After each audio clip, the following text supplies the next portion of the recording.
Awesome. Wow. Well, let's go ahead and kick things off. I'll start by introducing myself and then I'll have Tracy introduce herself as well. And if either of you want to give us a lowdown on yourselves and your businesses, that would be awesome. I'm Nicole. I'm the marketing lead here at Pet Pocketbook. This is the second roundtable that we're hosting, and we're super excited that you're able to join us. This is all about the power of building relationships. So I'm really excited to dive in with you guys today. And I'm Tracy. I'm in Washington, D.C., and I own a dog walking business called Saving Fido. I have been in the business for about 15 years because I love animals and I love people. And I'm so happy to be here chatting with you guys today.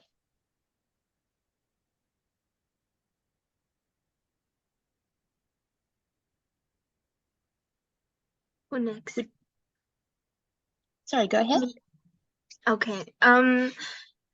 My name is Natia Victoria Martinez Faretz. I own a pet sitting business with my husband called Chicago Active Tails. We located in Chicago, but my husband is busy right now, and I'm 9,000 miles away in Thailand. Nice to meet you. Wonderful. Nice to meet you. Maybe Brian will be able to join us in the future. Sure.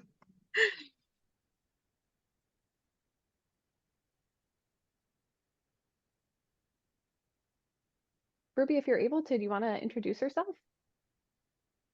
Oh, sure. My name is Ruby. I am in South Carolina where it is raining. But we have what I like to call PMS weather. So who knows what kind of weather we're gonna have. It'll be 29 degrees in the morning and then 7 degrees later on in the afternoon. So he can't make up its mind. But I own Ruby Red's Pet Care. It's a pet sitting dog walking service here in technically it's Irmo Chapin, but I guess your nearest big city would be Columbia. So the Midlands is what we like to call it here. That's the area that we service here. So I am excited to meet everyone here and learn something new. Awesome. Well, thank you everyone for joining us. I'm excited to get started. I imagine people will be hopping in and hopping out as we move throughout the presentation today, but it works best if you jump in. So please participate when you can and when you'd like to. I'll be today's moderator and Tracy will be leading the discussion portion of today. So if you can, share things, your thoughts, ideas, advice for others. That's really what works best when we're doing these roundtables together. And if there's something that's not on the agenda, let us know. The floor is yours. All right, so today we are going to discuss some of these things. So relationships, always really important in business, talking about community involvement, how you can get involved, collecting feedback. So very timely this time of year, maybe if you're sending a survey to collect some feedback from your clients about maybe things that they liked, didn't like, or would like to see improvement on. And then of course, setting goals for 2024 is always going to be important. Talking about the types of goals that you can set for your business and kind of how to evaluate everything from 2023. And then 'tis the season for client appreciation gifts. So we'll discuss some ideas for gifts and why it's important as well. All right, let's go ahead and dig in. So when we think about relationships, how do you guys feel about the relationships that you have with your clients? Don't be shy. All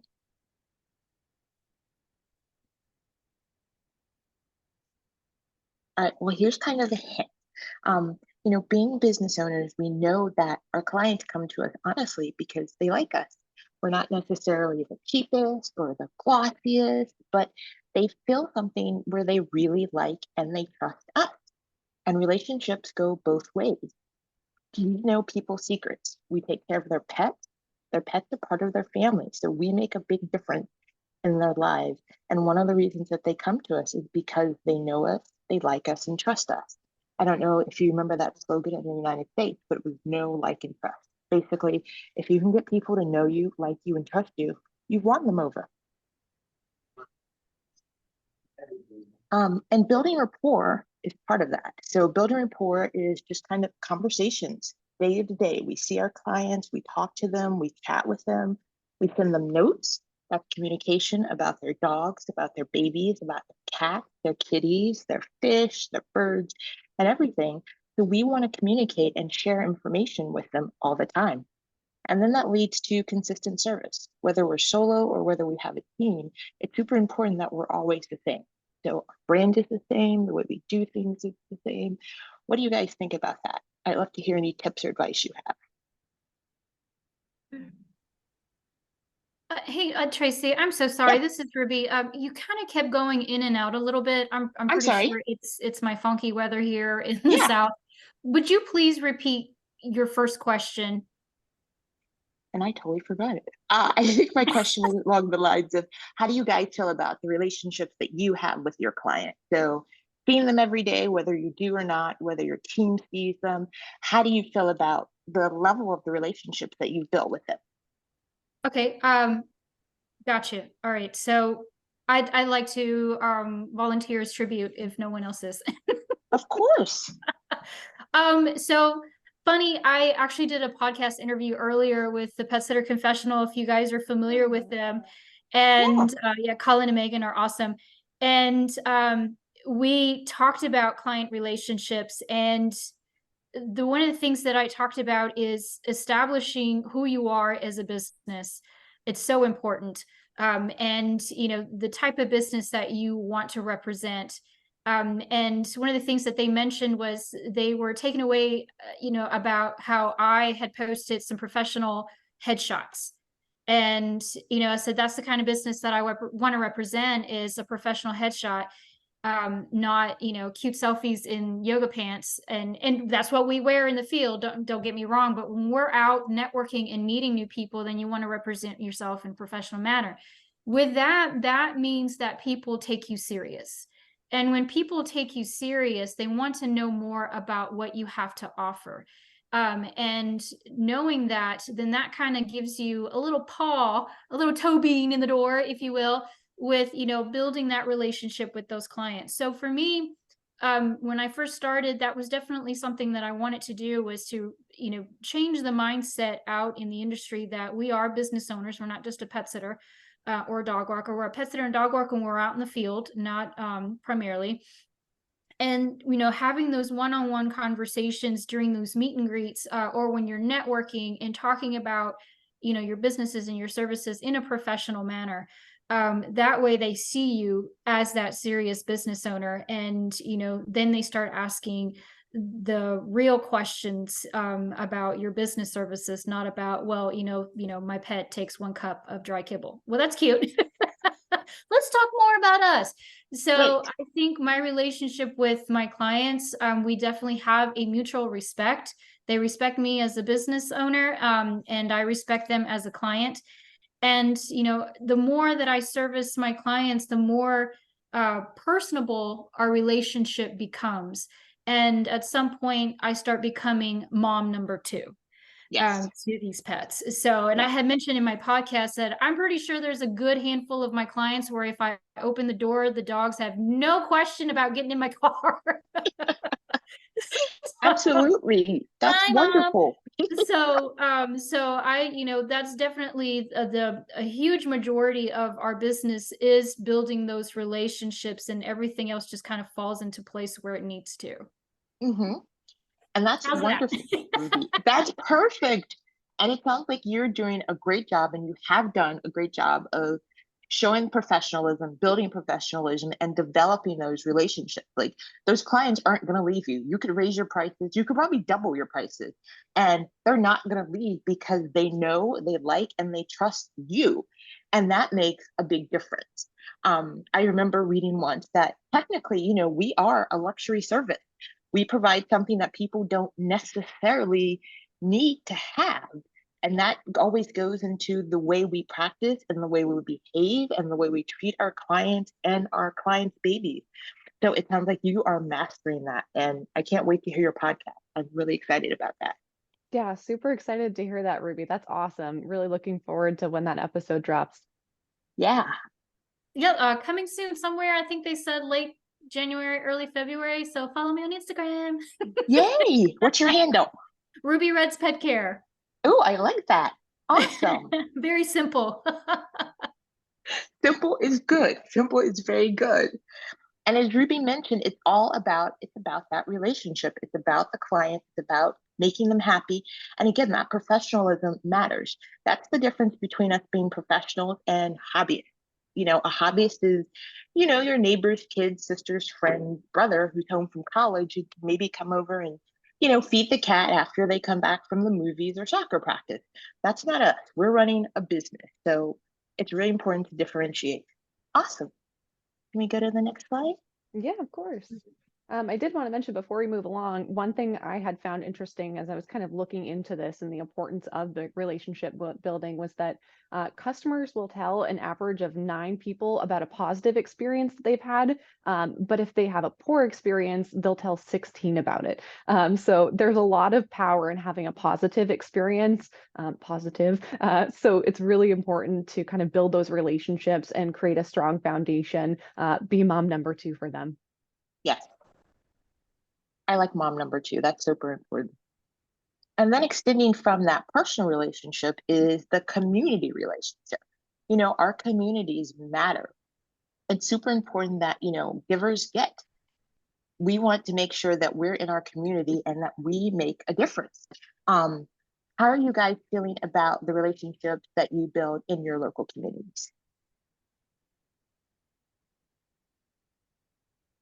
Ruby, no pressure, but I'm coming to you. Okay, well, again. I was gonna say I don't want to seem like Hermione Granger here with their hand raised all the time. No. I'll pass the mic after my spiel. So community involvement is very important, especially if you are trying to establish yourself as a professional business. And it goes to show how what you represent, as part of your community. Currently, I am a part of 2 chambers of commerce, and a couple of other nonprofit organizations that are outside of pet care. But I always say in any industry, there's always something pet related. So, with that, people, I meet a lot of other business owners and learn how, Ruby Red's Pet Care can get involved. For example, in the Irmo Chamber of Commerce, of course, they work, hand in hand with the town of Irmo. And they've just recently opened up a new dog park. So how does Ruby Red's Pet Care get involved with that? So I got involved with, helping out with, the need to knows of, dog care and things to consider when you're grouping, different dogs together, creating the rules, what vaccines need to happen and, people behavior. So we all know the rules are not really for the dogs, it's for the people. So things like that really helps, to strengthen the how people view you as a business. Yes. As well as, of course, in marketing. Anything that you do, there's some opportunity for marketing out there. So those are some of the things that, I try to kind of dip my paw in, to get out there. We can't grow if we are a secret agent. So right. We've got to get out there and expose ourselves and get involved with other things. And it doesn't really have to be about pet care either. You can really get involved with other organizations and you'll be surprised as to how quickly you grow by getting involved in those different areas. Absolutely. We agree 100%. How does everybody else feel?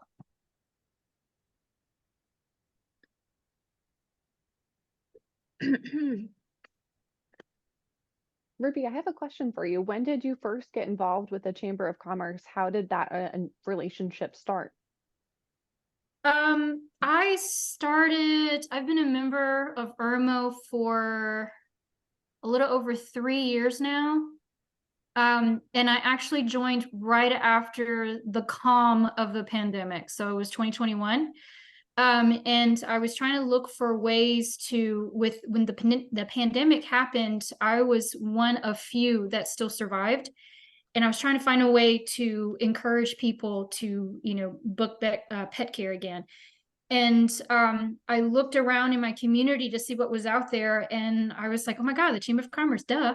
So, so I went in and, if a lot of people don't know this, but your local Chamber of Commerce, their mission is to help promote small businesses. Yeah. And they have so many different programs and networking opportunities for small businesses. So when I attended one of the networking functions out there, I was just overwhelmed with the number of other solopreneurs. I was a solopreneur at the time, but how many solopreneurs were out there and how many intelligent, small business owners were out there. And I wanted to meet everyone because I knew that there was so much resources that I could use in my own professional development, that I had to rub some elbows out there and meet these people to help me in my own business. And of course there was a lot of networking, and I gained a lot of clients from those networking functions. So and of course, like I said, I mean, the chamber is there to help small businesses, so they push you out there and promote you and whatnot. So yeah, I would say about a little over 3 years. And I just recently joined another chamber in an area that I'm trying to expand in. So same thing. And the bonus part is a lot of folks from the IRMA also members of Chapin Chamber. So it kind of gave me a good way, since I've already known, they already know me. So it kind of helps kind of boost my, networking and marketing out there too. So I don't have to kind of start from ground zero. Yeah. And that's So yeah, perfect. I mean, it's, and you don't have to spend a lot to join, just to get out there and market and get involved with, these chambers. There's so many opportunities out there that they offer to really help you boost your business. Yeah. I've done some research, and the price of your Chamber of Commerce, joining them, does vary, depending on your city and your area. But I mean, I think it's more than worth it. And this time of year in particular is a wonderful time to get involved with them and other local events in your community. It's December, it's the holidays, there are pet events going on, there are pet and family events. Like, it's really, really great to be out there in your community. And like Ruby said, you network, you meet people, you never know who's going to be a client. You never know who's going to meet you and like you and refer you to someone or remember you 2 years later when they get a dog. So I mean, it's really important to get involved and to just be there and say hi and be a friendly face and give out business cards when people ask for them, but really just to help your community. I'm sure everybody's community also has a local humane society or foster group or rescue group, and they're always overworked and they always can appreciate like anything we can offer. So giving them discount services is a great option. Ruby, have you ever worked with the Humane Society? So Or about anyone? that, those are actually tough to get into. Okay. So our biggest one here, and I'm glad you brought that up, because if anyone has any tips on how to break that barrier, I'm all ears. The biggest one we have here is Palmetto Lifeline. And they're pretty huge. They have like a board of directors, and they've got huge businesses that are part of that board of directors. So to try to kind of, punch through that, what I like to call corporate wall, is really tough. And, and unfortunately, you can get ignored, because a lot of the volunteers are those hobby pet sitters. Yes. Yes. So it's been kind of hard, and I've been trying to figure out a way. It's one of those deals where you got to know somebody to get in. So I'm trying to figure out, in one of my networking functions, I really got to punch in and see who I need to meet, so I can get in. But having said that, I mean, that's a big one, but there are so many other small ones out there, and some of them are a little protective about who they let in, and I completely understand. So this year I've kind of made it a mission, a goal of mine, to create a plan that I can offer some of these smaller rescues, because I'm in the business to make money, because that's what I do. I have to pay my bills, right? But what can I offer these, these rescues in exchange, have a relationship where, you scratch my back, I'll scratch yours. What can I do, what services can I offer them without, breaking the bank either? So I'm kind of trying to develop an attractive, proposal, if you will, to kind of build a relationship with these rescues, and let me stick a paw in there and, right now what I've been doing just to kind of get some like, who is Ruby Red's Pet Care, is I'll follow some of these. And if they post that there's a pet that has been on their adoption list for a long time, I'll share their post, and then I'll go one step further and say, whoever adopts this baby gets a free dog walk from me. Yes. So, you know, so when they see that it's been shared and they see what I've sent, then, you know, that might kind of pique their interest to open the door for me to talk. So, and I'm serious about it. If they adopt him, I'll offer a free dog walk. Yeah. And But that's kind of, you know, that's kind of something that I've been kind of playing with, you know, to see if you can catch the attention of, you know, the head person of that rescue. I think that's wonderful. You're on the absolute right path. And the word that you said that makes a big difference is what you can offer. You know, I hear about you offering things, and that's great. Social media is an awesome way to get involved in our communities. You following them all is perfect. Like and comment on like all of their stories, all of their posts, not just the ones about, you know, dogs that are getting adopted, but just like just be their friend online. As weird as that may sound, but that makes a difference because then your name pops up and then they know you. For me personally, I did have an in with our humane societies because I worked there as a volunteer. But think about if they have the option, if you could possibly volunteer with them. Also think about what you could provide. So maybe you could do a blanket drive, like with your clients, if they have old blankets that they can give away, or a toy drive or something where you can just come to the society and be like, you know what, I want to do this for you. I want to give you this. How can I do this? Or like $500 gift certificate. Apparently, and I kind of experienced this myself, people never actually use gift certificates when we give them out as a business. So it's a great way to, you know, drop them off, show the Humane Society and the rescue groups that you're offering something.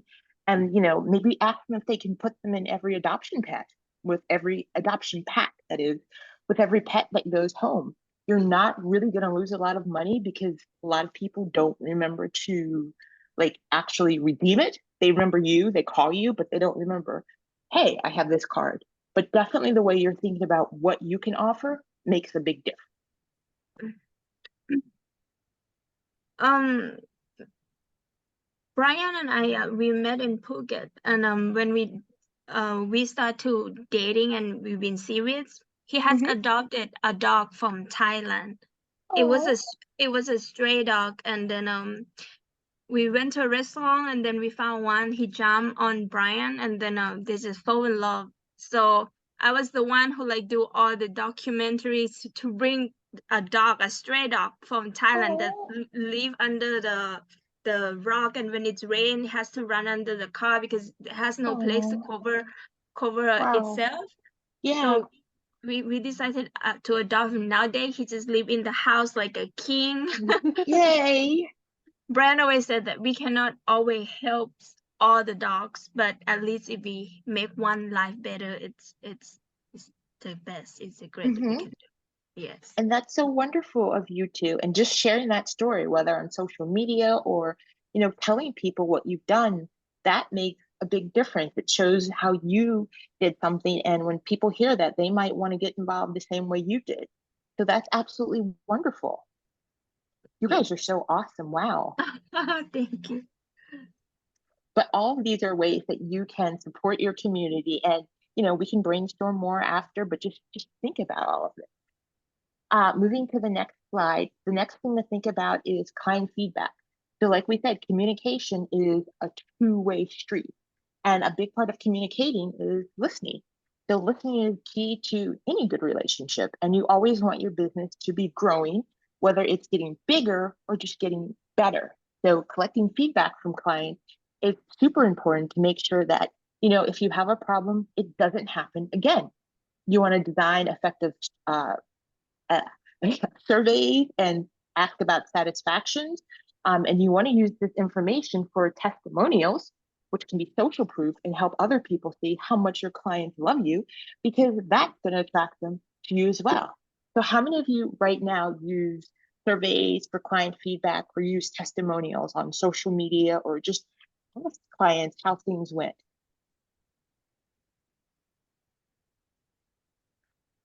Anyone? we actually planned on making a survey to the clients to see how they review our business, how they like it. Yes. Yeah, and we also have the past review posted on our website about the testimonial, like Mhm. how they be liking our services. Yes. Christina, I'm not sure if you're able to share, but I know that this is something that you guys do as well. Feedback and testimonials on social media. I definitely see that on your Instagram account. So if you feel like popping in and sharing, feel free to.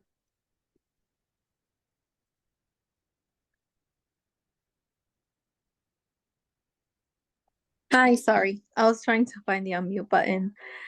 Um, so for myself, what I do with my business is after I provide services for a client, I will send them like a link to the my Google account where they can write their reviews.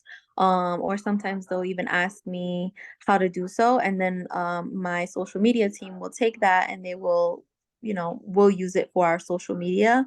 It's really important because like word of mouth is one of the biggest like referrals that anybody can get. So when you can actually also see a review, it really persuades people and makes them trust you more.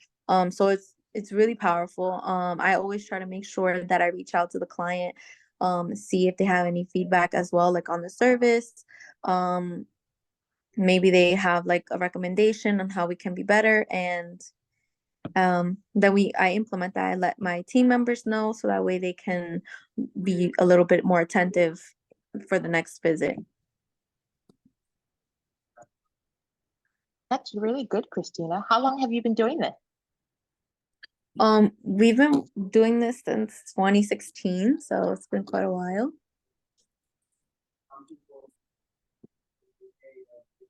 And for anyone else using surveys, are there any tools that you find particularly useful? I know, Christina, you mentioned that you use Google. Obviously, Google is super easy to create too. But I'm curious if there's any other tools that people use that they like for sending out surveys and collecting feedback. I've used one, I think it's called SurveyMonkey. I've used that before and it was really helpful. I think that I also made it anonymous, so I did receive a lot of feedback and it was really useful. That's awesome. Yeah, I was going to share as well. The timing of when you send your surveys is so important, as well as the audience that you send it to. So timing, if that's something specific about their visit, maybe right after their visit, or if it's maybe an end of the year survey, making that anonymous and sending it to everyone, just so they feel comfortable sharing their feedback is also really important.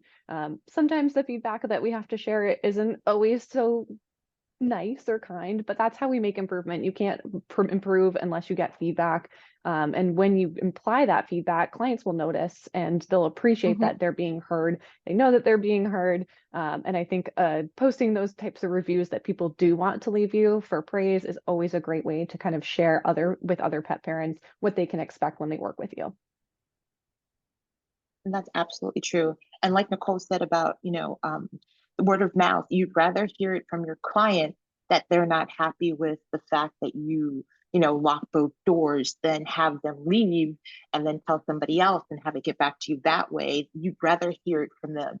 And especially like Christina said, you get the feedback and then you can take action. So, okay, you heard what they said, you're listening and you acted on it, and they can see that, and they can see that you're flexible and you're listening to them, which really makes a difference. So I have something to I have the opposite problem when it comes to word of mouth. Okay. Google is actually my biggest producer of leads. And I sometimes wonder if my clients are trying to be stingy. No one else can have my pet sitter. But I this year I'm trying to develop an easy and attractive referral program that will encourage them to get out there, and they will, don't get me wrong, they will, if someone happens to ask, they will do it. But when I hear a lot of my other colleagues that say, oh yeah, word of mouth is my biggest thing, I'm like, not for me. Google happens to be mine because, people are Googling pet sitter near me and I'm one of the top 3 that comes out. So, so I invest in that one because that one seems to work. But to try to get another avenue for leads, I'm like trying to get my clients to not be so stingy and refer their friends and families to me. So if any ideas, if anyone here has some pretty solid referral programs, I'm all ears, because I'm trying to figure out what can I offer that will attract them to allow them to share me with other people. Everyone loves mom number 2. Yeah, Right, that's definitely. exactly. Right. But I will also like to add that I saw in here strategies for encouraging client participation. Nicole, as you know, I've had selected my top clients to participate in the Pet Pocketbook. So I'm a fairly new Pet Pocketbook pack member. And during that transition, I selected those people to say, hey, I need you to come in here, log in, schedule it, see what you think, see if you like it, let me know, what you think. And people, wanted to be involved in it, and they've given me a lot of great feedback.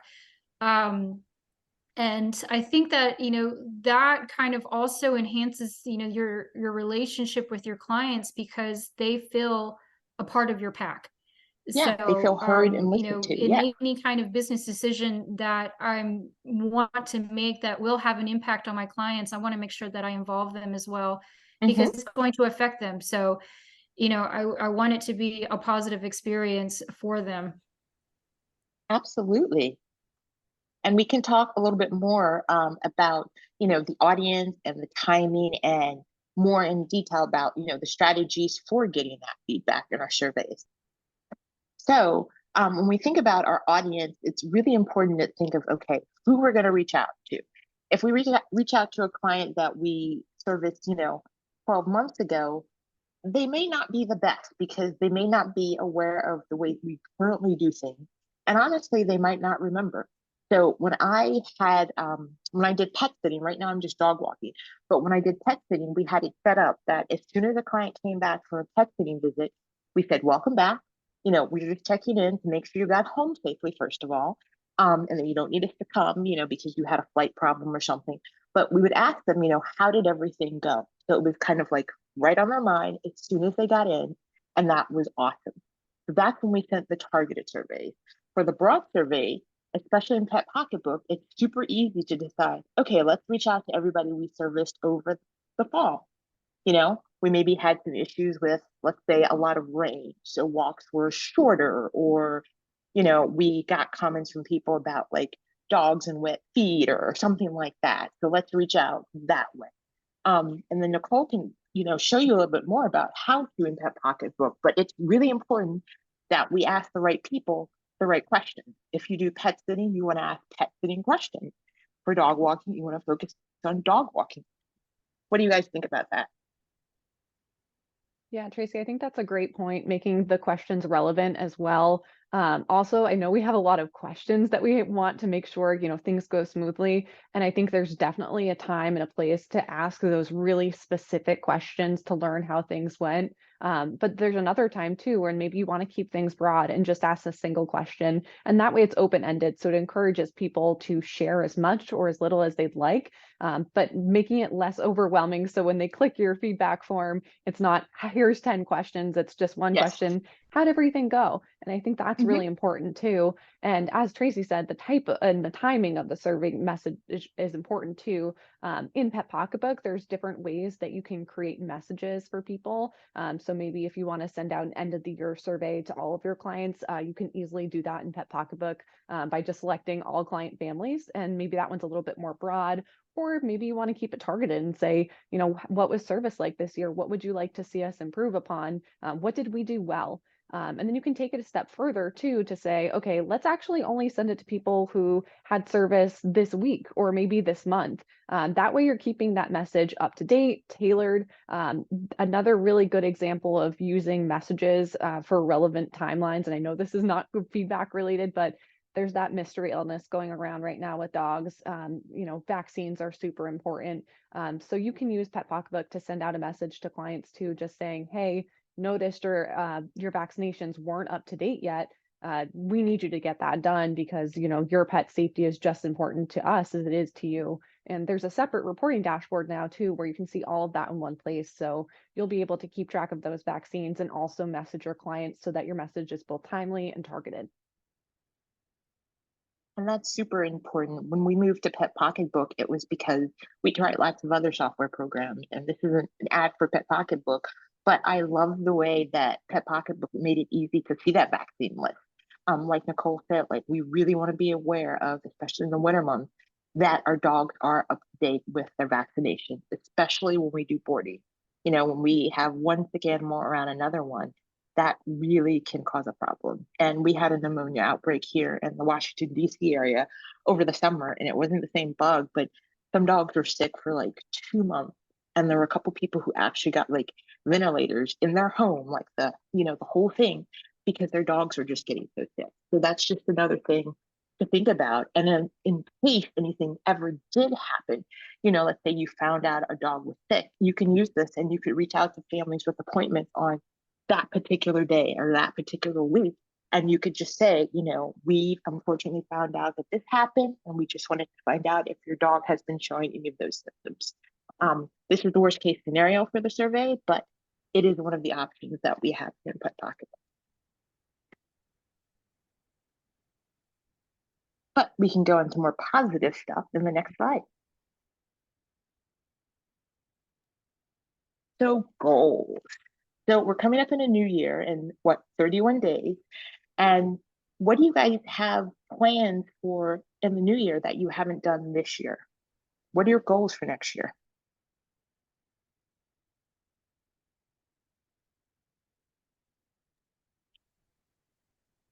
Okay, I'll go first. I always want to grow my clients. And I think that's something that we're always doing. Our client cycle, we have clients that come in and they're great and then they move, or their pet passed away, or their lifestyle changes. So growth is an ongoing thing within basically any business. I had a really good friend tell me, as we think about our goals, also think about our accomplishments, which I never thought of before. But as we think about our goals, let's sit down and think about, what did I do this year? Like, make a list of 10 things that you actually accomplished this year, and you'll be amazed. But you transferred software, you did something that you didn't think that you could do, and that is super helpful. So what are your goals for this upcoming year?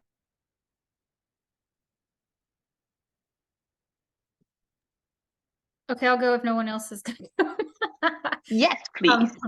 So for 2023, I have been getting killed by backyard pet sitters.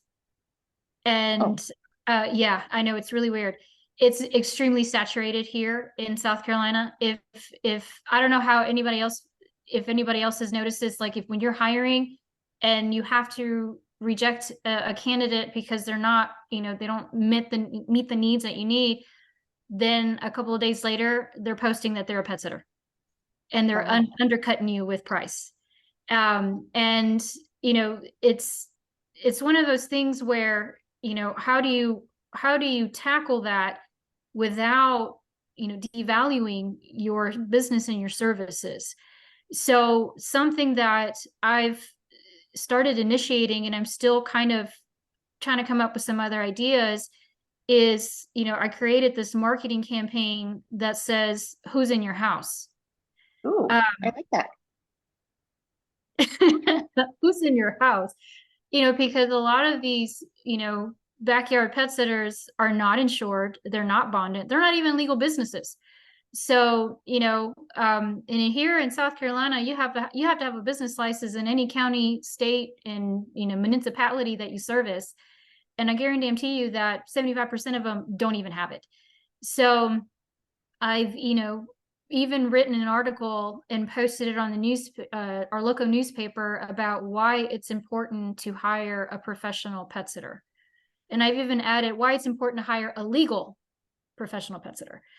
And I see it. I've even had clients that will disappear and then they'll come back, and then I'll find out that they hired the kid next door, and because the neighbor convinced him, oh, you don't need to pay for that service, Sally will do it for you. And then the dogs get diarrhea. So because the pet sitter, the 15-year-old didn't pay attention to what was going on. Or the college kids come back home and they completely ignored them because they went to go for the it's USC, the football games, so so with the economy that's going on and the prices, I was complaining earlier in the podcast, Fritos is $6 a bag. So people are trying to figure out how do they go on vacations that they want to go to, and then they have to spend what they have to spend on pet care. So they're gonna end up hiring the backyard pet sitter. So what can I do without going poor to help these people that they still want to go on their luxurious vacations and not have to feel like they're spending an enormous amount on pet care without making my business suffer. So that's what that's the battle that I'm having here in South Carolina. And so I'm coming up with some different plans to tackle that with the whole Who's in Your House marketing campaign, and developing a loyalty program for my clients who have been with me, my OGs who have been with me for a long time, and maybe offering discounts. If they book early at a certain time, you get percentage off. For anyone who books after, oh well, Noel. Yes. So I'm trying to come up with some creative ideas to combat it, but that is what I'm facing right now. Yes, and it definitely sounds like a struggle, but it sounds like something that you have gotten your paws on. And I think it's something that we see, and it goes back to what you spoke about earlier, the importance of professionalism and establishing how you stand out from others.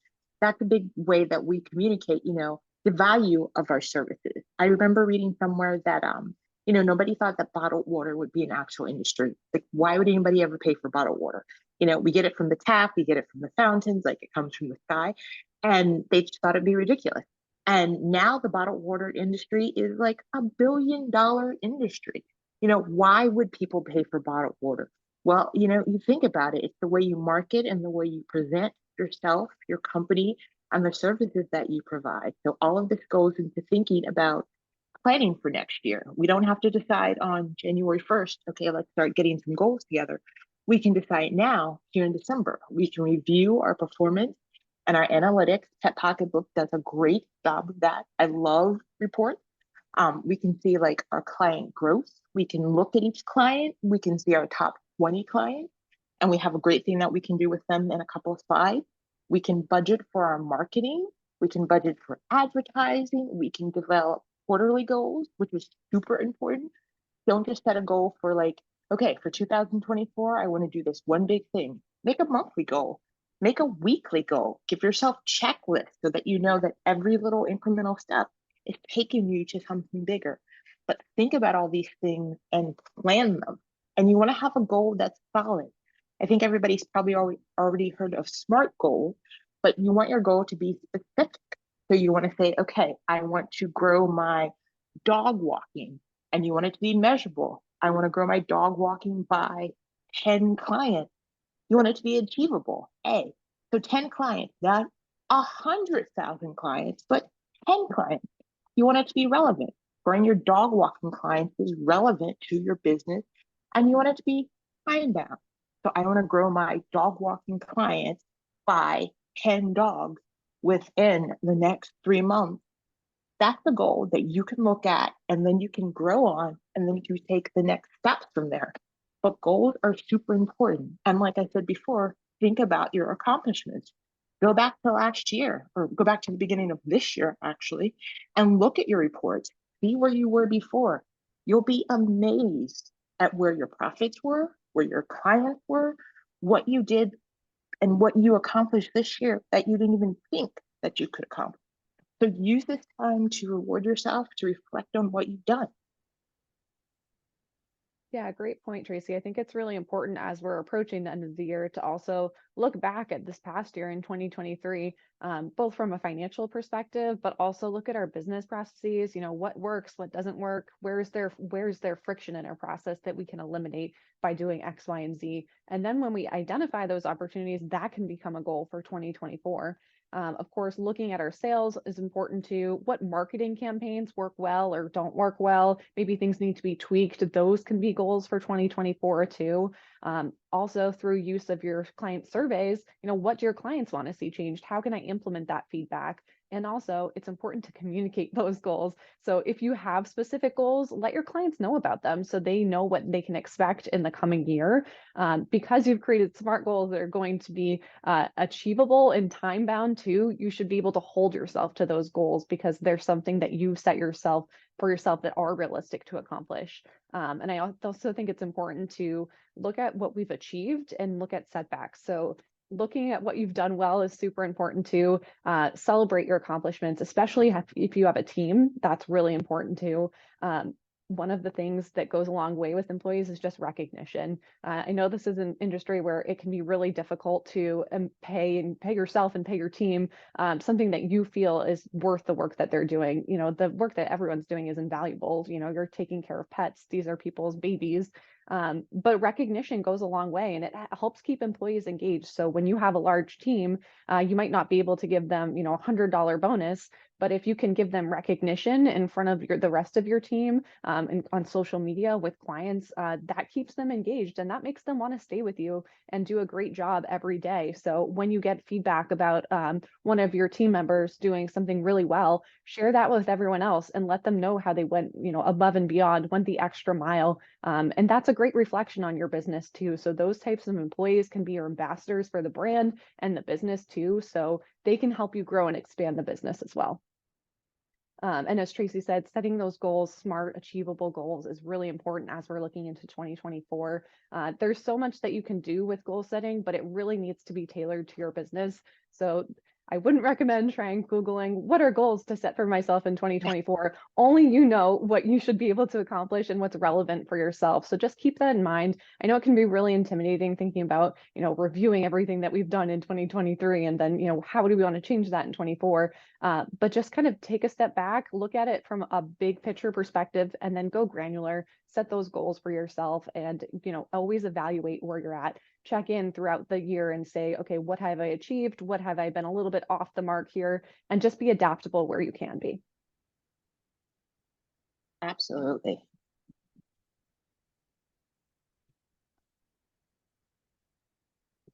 And then as we move on from goals, since it is that holiday time of year, one of the last things that we're going to chat about is, you know, ways that we can appreciate our client and show our appreciation with gifts. Gifts aren't always, you know, everything, but it's a wonderful time of year just to take some time to maybe reach out to your top 10% or your top 20 clients and give them something that's just a reminder of how much you appreciate them. I recently sent a client a framed photo of their pet, and it was from a walk that we had taken, and it was a frame that I'd actually found. But you know, I got the photo printed, and she was so happy. She like did an Instagram story. She wrote me a note. She sent me a card, which then made me wonder if I needed to send her a card back.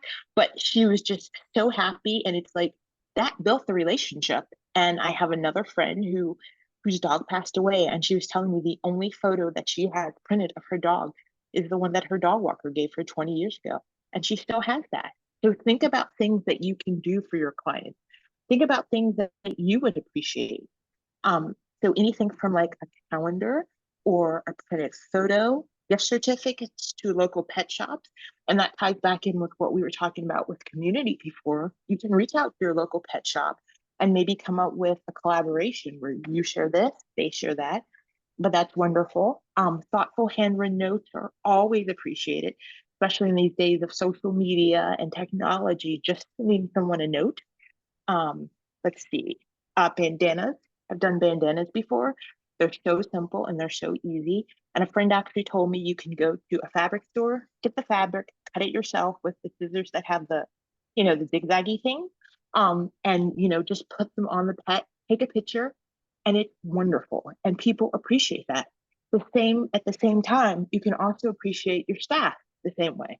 So you can do gift certificates, a $20 gift certificate to Starbucks, a local coffee shop. That makes a difference. Yes, it's not cash. It's not $1,000 like they might like, but it's reality, and giving them something that they can use. So whether it's like a pet sitter basket, maybe it's like, I'm just going to give everybody free waste bag, poop bag for the rest of the year, next year, or something like that. But just something that shows that you appreciate and you're thinking of people really makes a difference.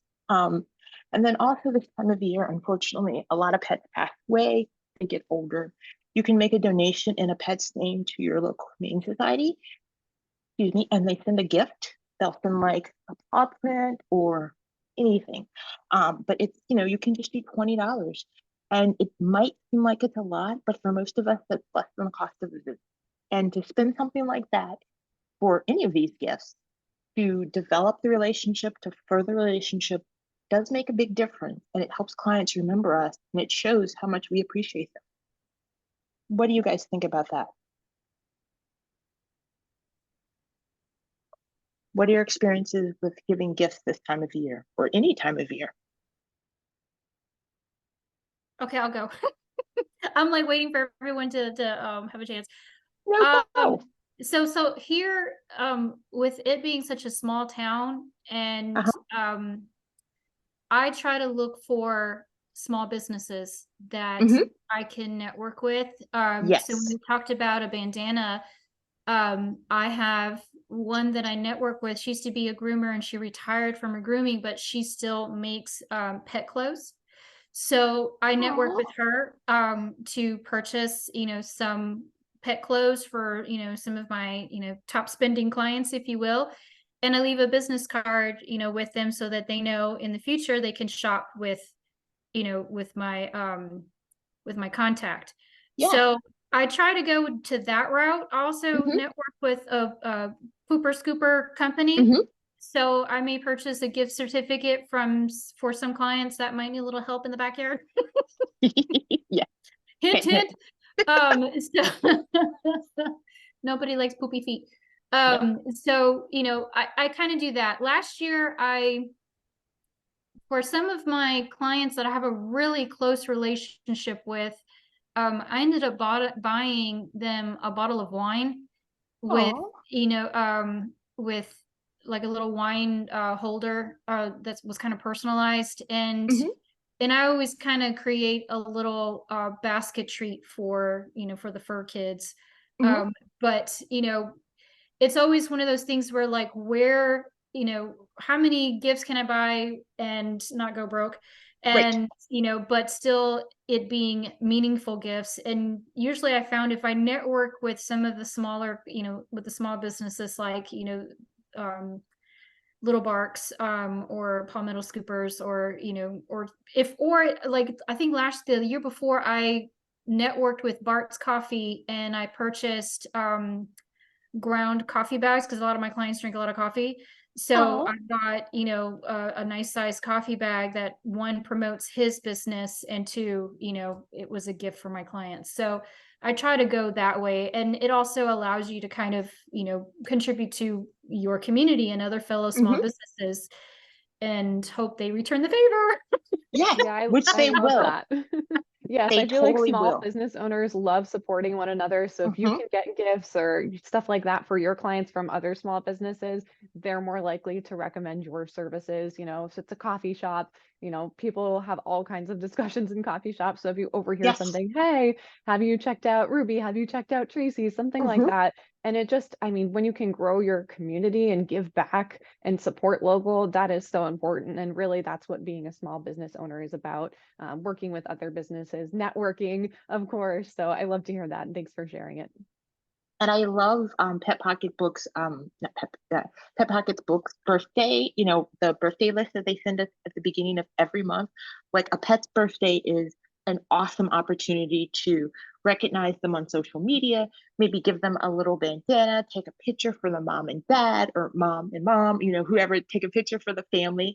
But it's a wonderful way to send a gift that's not necessarily like, oh, the same time of year, but pets are part of their family. So any sort of gift that you can give that's especially personalized, and you don't have to spend lots of money.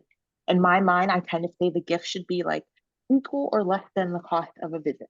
So don't decide to give, like a $300, bark box, subscription, unless it's like a really high spending client.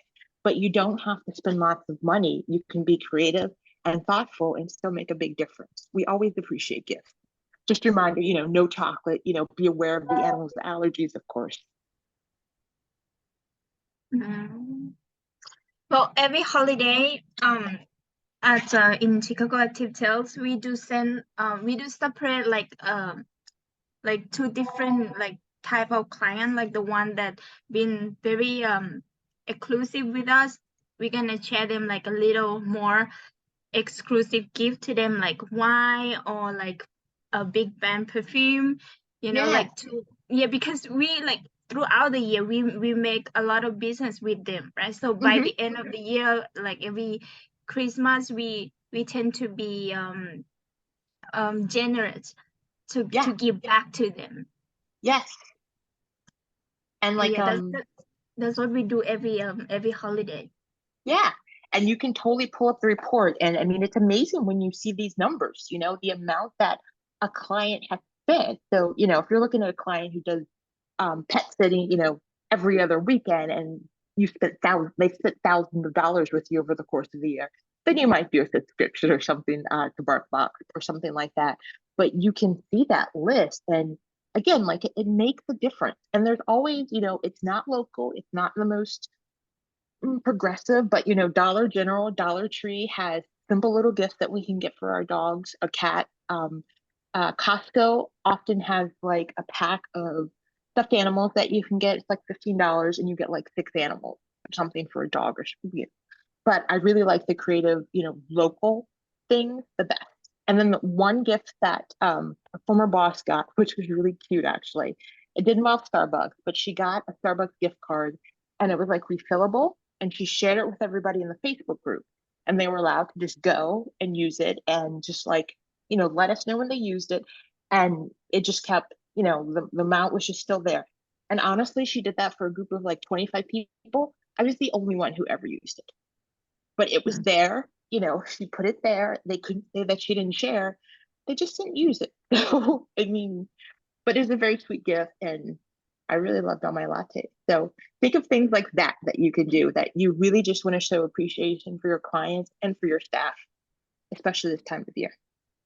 Yes. Yeah, definitely. And I think one thing too that's helpful in PetPocketbook, and I'm just going to go back a slide. It's not the exact information that I wanted to show, but you can see at the bottom of this slide here that client breakdown. Right there, that's going to show you your top clients by spend. It'll show the lifetime value, the information that we have, of course, in PetPocketbook. And then also you can select a date range at the top here from this drop down, and it'll show you their spend during that time. So maybe you select this year, and then for your top 5 clients, maybe you do more exclusive gifts. And then maybe for ones that are just now and then, you do smaller type gifts. So you can be a little bit more strategic about and budget conscious with that, so that you're able to, reward and recognize, let your clients know that you appreciate them, but also be a little bit more, budget conscious as you're doing so. So just one of the things where you can kind of check on that in PetPocketbook. And I love this report. Yes, this is also really helpful too. We're talking about, growth metrics. The client growth chart's really helpful. So you can see, your active clients, new clients that you're bringing on during the year as well. It's all in one place there for you. So it's super easy to see how you're doing. And then from a more financial standpoint, there's also financials reports in there. So your sales trends, financials. So everything's all in one place in that dashboard for you. I just have a question about that actually, because I was looking at this as we're talking about that. And so the lifetime value, is it actually what they've spent, or is that like an estimate? Yep, that's actually what they've spent with you. Oh, okay, cool.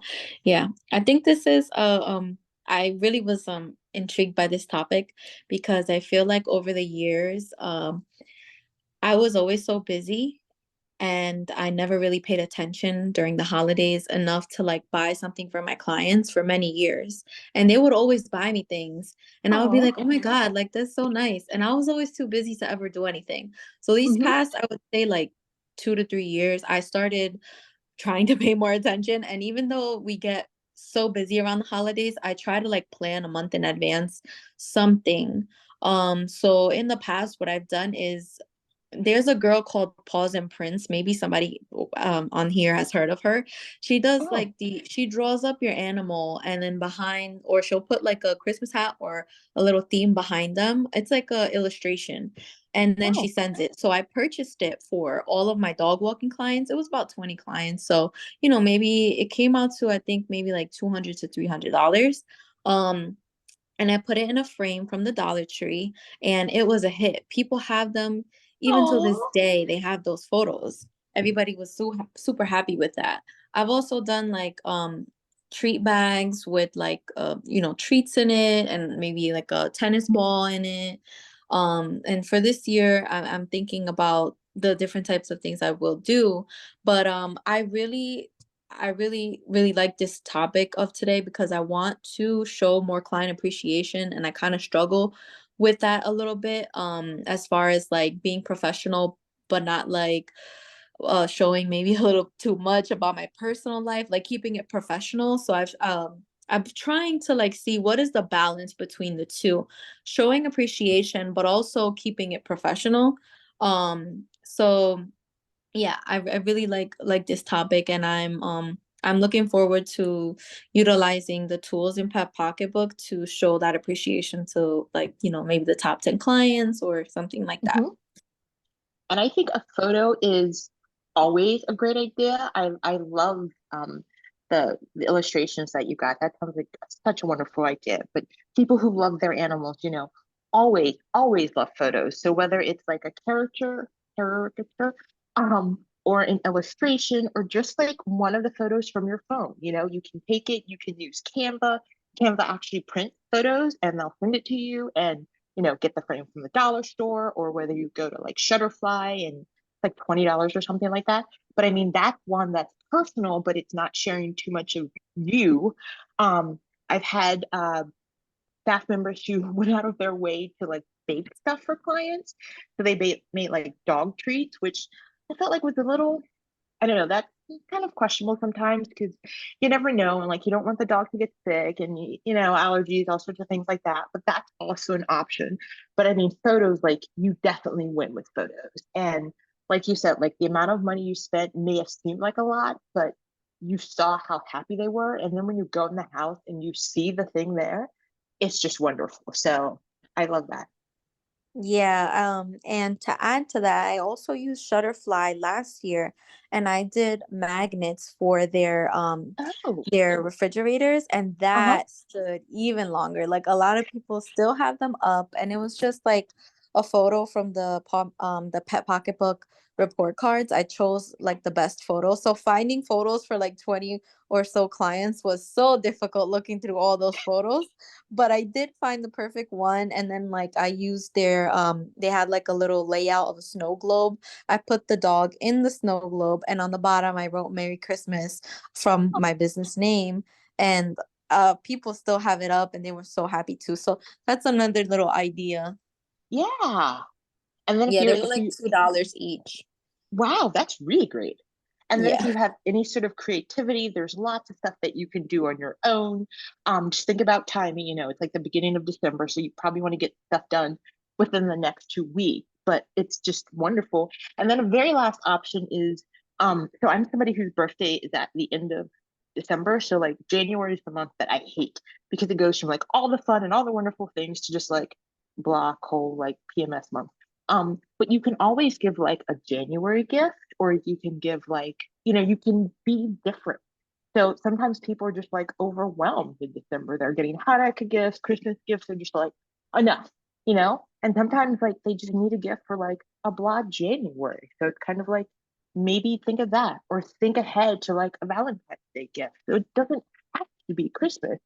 You can plan a little bit if you like. And again, their birthdays are all along the year. So you can always do something for that. So be flexible and know that your clients don't expect anything from you. You have lots of opportunities. Yeah, one thing too that I wanted to share, obviously there's a lot of AI tools right now too. I'm sure you guys have all seen on social media the like Disney, Pixar animated photos. So you might be able to do something like that for your clients where you enter the description of the pet, and then they'll create like a little Disney, Pixar type photo, or you can even use an existing photo and AI can like digitize it and make it a cartoon or something like that. So those types of things are obviously free, or on a limited plan they might have to pay more, but those are great options too. So if you want to use AI, something that's more affordable, and then print them through like a Shutterfly or even a local place that you'd like to use, those are all kind of creative ways to think outside the box that might be a little bit more budget friendly as well. I created some for the Pet Pocketbook team here and on our pets, so I'd be happy to share what they look like as well. Ooh, I totally want to hear about that, Nicole. But imagine, like Nicole said, and I want to respect everybody's time, and I know it's after 4, but like if you printed out like the AI, Disney photo of their pet, and you did it poster size, and you put it in a frame, like that is awesome. It's huge. A frame's not going to be that much, and it's special and it's unique, and it's their pet. We all love our pet.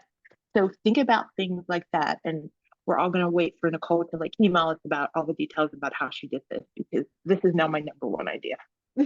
Yeah, maybe I'll create a social media post about it so that you guys can Yeah. see it as well. I know I was intending to, but I haven't yet. So maybe I'll share that today or tomorrow for you. Oh, please do. I can tell you she's done them for all the dogs here at Pet Pocketbook, and they're awesome. Like Oh. it's the background of my phone. Oh, that is so sweet. Wow. I definitely want to see that. I just have trouble like with the description. That's why I haven't done it. So I It would can be love really if you tricky. make a post about that. Yeah, if I'd you be made a happy post to. like explaining it. Thank you. Of course. I'm sorry we gave you more work to do, Nicole. Oh, no worries. I already actually have it all typed out, so I just have to post it good. for you all. And I know we're going over, but does anyone have any questions about things that we covered or that we didn't cover? Ruby, you have been absolutely amazing, and I can see why you're a very popular podcast guest. But you should be on the next one because you have a lot to offer. Thank you. I appreciate you. I followed some fellow colleagues here, so look out for me. And I'd love to follow anyone else. I kind of stole some of the names from I'm going to be the guest following you. list, but but yeah, I mean, here in South Carolina and surrounding states, we try to create a little community of pet sitting owners here and exchange ideas. So I'd love to join with you guys as well to do that. And back to community. Community is very important, and this time of year can be difficult for some people for lots of reasons: the short days, the cold.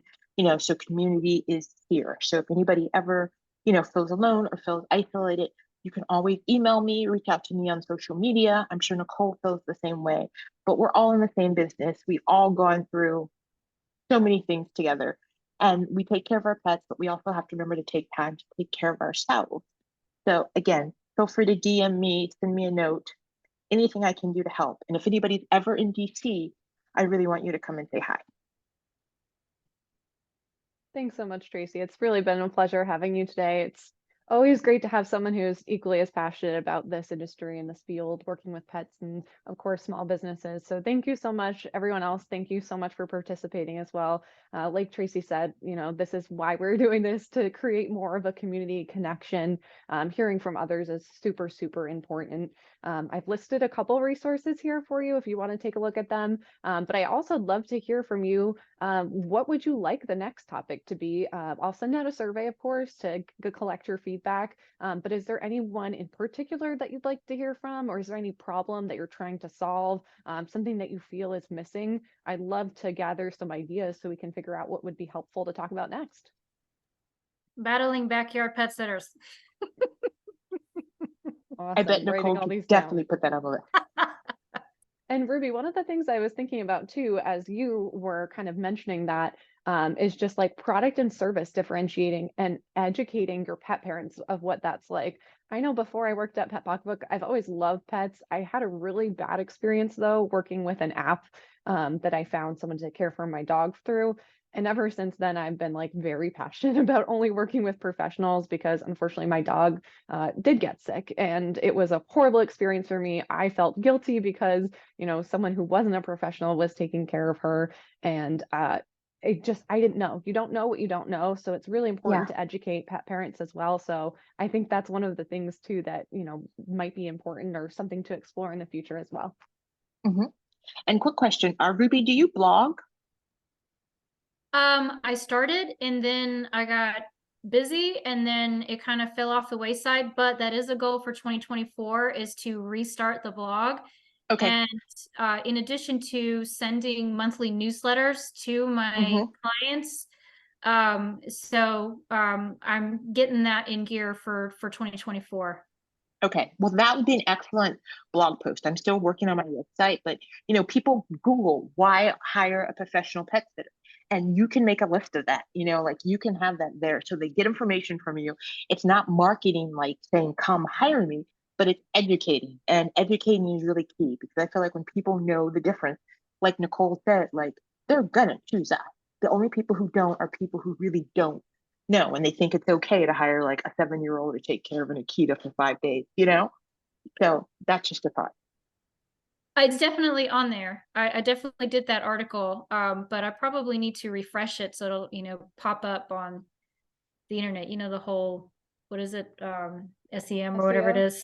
Check out Yes, our yeah. last roundtable. If you weren't able to join the last one, there's a full guide, there's a recording, it's on our website, but I can also email that link to you if you're looking into like SEO and website stuff too. Yes, please. Awesome. I'll plan on doing that. Anyone else have things that they want to talk about during our next roundtable, ideas, people that you'd like to hear from? Let me know.